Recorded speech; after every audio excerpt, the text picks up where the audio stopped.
ada pandangan bahwa penerapan syariat Islam di Aceh belum efektif terlaksana di Provinsi Aceh.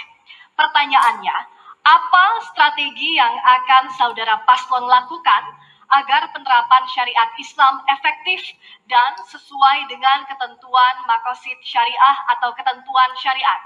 Waktu yang diberikan untuk paslon nomor urut 2, 90 detik, dimulai saat Anda berbicara. Silakan.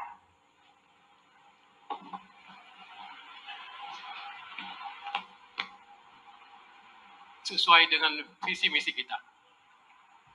Kita akan terapkan syariat Islam dari usia dini sampai dewasa.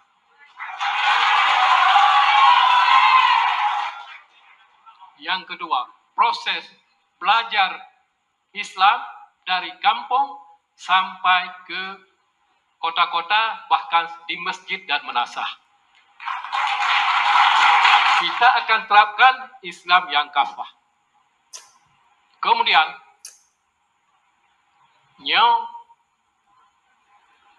Hitofit ke Iwo Hidayah.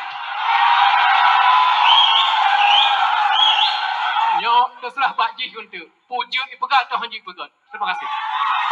Wagub, silakan mulia. Ya, kami akan menambahkannya.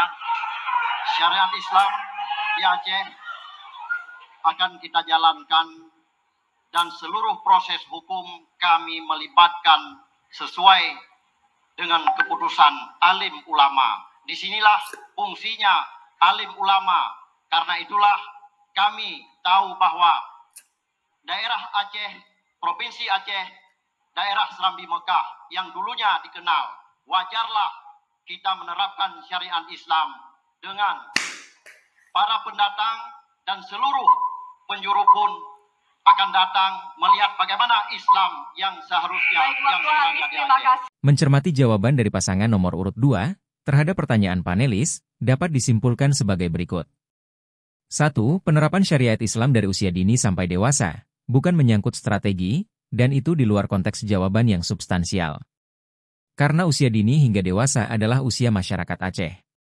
Apa hubungannya tidak ada penjelasan. 2. Belajar Islam dari gampong hingga ke kota juga bisa dikatakan ambigu yang tidak menyentuh substansi dari strategi. Karena hari ini belajar merupakan realitas masyarakat Aceh, baik di gampong hingga ke kota. 3. Si Taufid di Wudidayah juga bukan jawaban dan keluar dari konteks pertanyaan. Apalagi diharapkan si Taufid yang melakukannya. Karena yang ditanyakan bukan si Taufid, tapi pasangan nomor urut 2, jika terpilih. 4. Dengan melibatkan alim ulama, sedikit masuk pada konteks jawaban, namun fokus pada strategi yang diharapkan tidak muncul.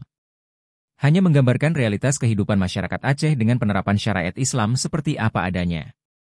Dapat disimpulkan jawaban pasangan nomor urut 2 keluar dari konteks pertanyaan, atau dengan kata lain tidak menyentuh substansi pertanyaan. Tegasnya pasangan nomor urut 2 tidak memiliki strategi penerapan syariat Islam ke depan.